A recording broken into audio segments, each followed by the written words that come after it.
జై తెలంగాణ ఈరోజు సభ జరిగినటువంటి తీరు నిజంగా బాధాకరం. ఎందుకంటే 10 గంటలు బడ్జెట్ పైన చర్చ జరిగింది. మా పార్టీలో ఉన్నటువంటి అనేక మంది సీనియర్ నాయకులు, మంత్రులుగా, ఎంపీలుగా, ఎమ్మెల్యేలుగా, ఎమ్మెల్సీలుగా అపారమైనటువంటి అనుభవం ఉన్నటువంటి మా పార్టీ సభ్యులందరూ కూడా అనేకమైనటువంటి విలువైన సూచనలు చేయడం జరిగింది.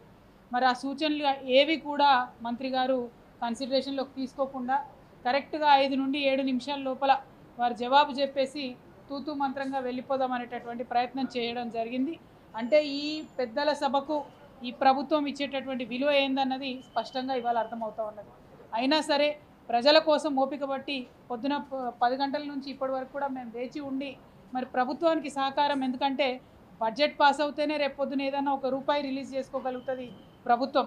వాస్తవానికి మాకు ఇక్కడ మేము మెజారిటీ మెంబర్స్ మేమందరం కూడా బయట కూర్చుంటే వాళ్లకు కోరం కూడా నిండేటటువంటి పరిస్థితి లేదు. మరి వచ్చేటటువంటి చివరి 2 రోజులు 26, 27వ తారీఖు నాడు కూడా మేము మా స్ట్రాటజీ ఏందో ఆలోచించుకుంటాం. మరి మా దగ్గర నుంచి డిఫ్లెక్ట్ అయ్యి పక్క పార్టీకి పోయినటువంటి వాళ్ళకు కూడా విప్ ఇష్యూ చేయగలుగుతామా, ఏం చేయగలుగుతామా అది కూడా చూసుకుంటాం.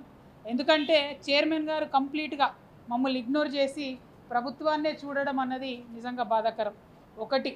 2, బట్టి విక్రమార్క గారు అదేవిధంగా రాష్ట్ర ముఖ్యమంత్రి గారు కంటిన్యూస్గా మేము తెచ్చినటువంటి 158,000 కోట్లలో 153,000 కోట్లు పాత ప్రభుత్వం తెచ్చినటువంటి అప్పు కట్టడానికే పోయింది అని అంటే వారిని మేము స్పష్టంగా నిలదీసాం.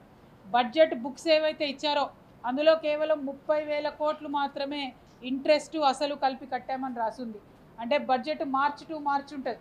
ఈ మార్చి టు మార్చి 12 నెలల్లో కేవలం 30,000 కోట్లు కడితే మరి డిసెంబర్లో ఈ ప్రభుత్వం 23లో వస్తే డిసెంబర్ 23, జనవరి 24, ఫిబ్రవరి 24 ఈ 3 నెలల్లో మరేమన్నా 50,000 కోట్లు వాళ్ళు పెట్టినరా, అప్పు రీస్ట్రక్చర్ చేసి కట్టినరా అని మేము అడగడం జరిగింది.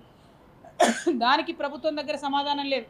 ఏమన్నా అంటే గంపగుత్తగా మేము 88,000 కోట్లు డబ్బులు కట్టామని ఒకసారి అంటారు, 153,000 కోట్లు కట్టామని ఇంకొకసారి అంటారు. కానీ స్పష్టంగా ఏ తారీఖున కట్టారు, ఎక్కడి నుండి తెచ్చారు, ఎంత ఇంట్రెస్ట్ రేటుకి తెచ్చారంటే మాత్రం వారు చెప్పకుండా వెళ్ళిపోయినటువంటి పరిస్థితి. అంటే ఇందులో ఖచ్చితంగా ఏదో డిఫరెంట్ ఉంది, దాల్ మే కుచ్ కాలా హై. అందుకోసమే ప్రభుత్వం సరిగ్గా డీటెయిల్స్ ఇవ్వడం లేదు. కానీ మేము వదిలిపెట్టాం, తప్పకుండా నిలదీస్తాం. 26, 27వ తారీఖున 2 రోజులు హౌస్ సిట్టింగ్ ఉంది. అప్పుడు మా స్ట్రాటజీ మార్చుకొని ఇంకా కొద్దిగా పెద్దల సభ పవర్ ఏంటో చూపించే విధంగా మేము మా పార్టీ తరఫున నిర్ణయం తీసుకోవడం జరుగుతుంది. Thank you. జై తెలంగాణ.